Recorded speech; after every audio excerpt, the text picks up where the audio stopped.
आज इस पहली कैबिनेट के बाद में मैं आप सबका स्वागत करता हूं। विलंब से बात आई इसकी मैं क्षमा चाहता हूं। 2-3-4 बड़े, वैसे तो हमने काफ़ी निर्णय किए हैं इस कैबिनेट की बैठक में, जिसके माध्यम से दूरदृष्टि से, दूरगामी दृष्टि से स्टेट के वो बड़े सबके लिए हित में भी रहेंगे। कुछ उल्लास के और अच्छे भी निर्णय हुए हैं। जैसे फूड सेफ्टी नियम लागू होने के बाद खुले में मांस या अंडे की दुकान चलाना, ये भारत सरकार ने भी इसमें दिशा निर्देश जारी किए हुए हैं। इस चीज़ को कड़ाई से लागू करने के लिए हमने कैबिनेट में इसके संबंध में तैयारी करने के लिए कहा है।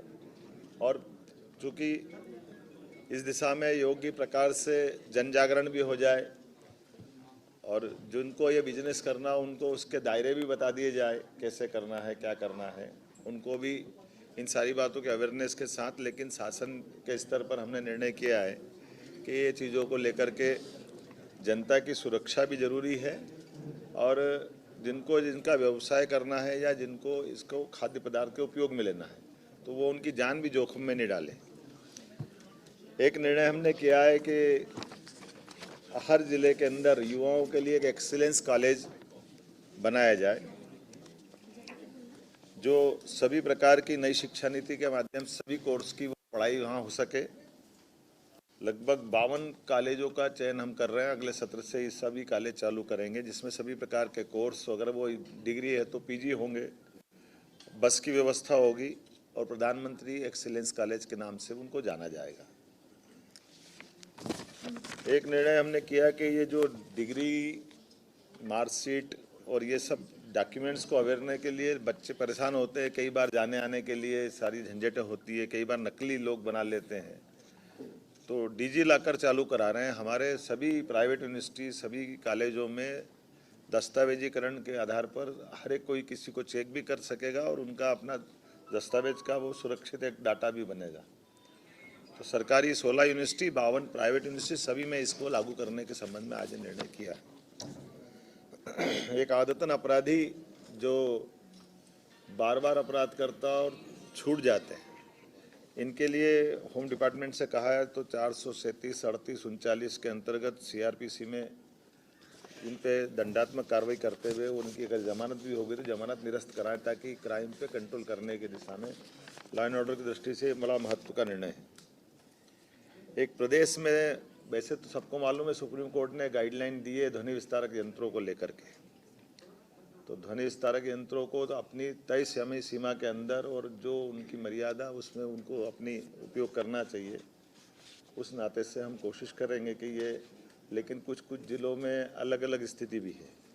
तो एक यूनानिमस सैद्धांतिक रूप से तो हम सहमत हैं, लेकिन अगर ऐसा लगता है कि जहाँ कोई परमिशन की ज़रूरत पड़ेगी तो वो परमिशन पे हम जाएंगे। अदरवाइज बगैर परमिशन कोई चला, इसको हम पसंद नहीं करेंगे।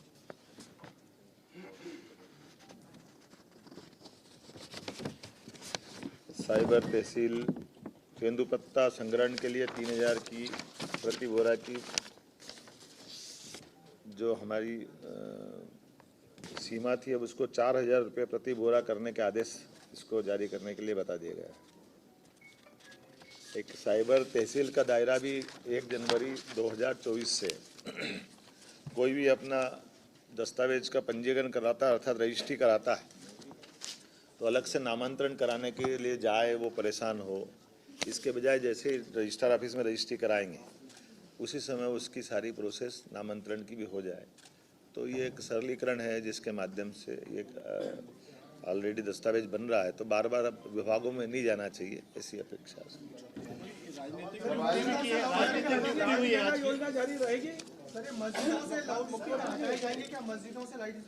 मैंने सभी धार्मिक स्थल की बात कही है। हमने कहा कि धार्मिक स्थल पे अगर कोई इस सीमा का उल्लंघन करेगा तो उसके लिए कार्रवाई करेंगे।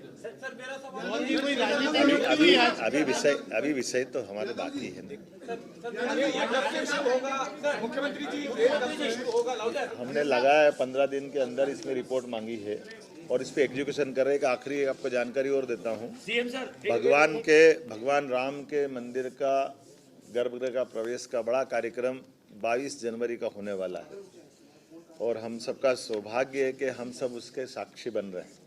लेकिन हम ये भी नहीं भूले कि जब राम मंदिर आंदोलन में कार सेवकों के ऊपर यूपी की बॉर्डर पे जो अत्याचार हुए थे, तो वो खराब दौर था, कठिन दौर था और उस कष्ट के समय के बात को तो अब याद करना भी कठिन है। लेकिन 500 साल बाद ऐसा मौका आ रहा है जब प्रधानमंत्री जी स्वयं वहाँ उपस्थित रहेंगे। 22 जनवरी को रामलला गर्भगृह में प्रवेश करेंगे। तो राम मंदिर के मार्ग में हम इस बार मध्य प्रदेश सरकार सभी राम भक्तों का हर जिले से राम मंदिर के अयोध्या के जाने वाले मार्ग पे स्वागत करेगी। हम उनका अभिनंदन करेंगे, तिलक रोली लगाएंगे, उत्साह के साथ हम इस पूरे आयोजन में सम्मिलित होंगे और प्रेरित करेंगे कि इस पूरे आयोजन को अविस्मरणीय बनाया जाए। बहुत बहुत धन्यवाद।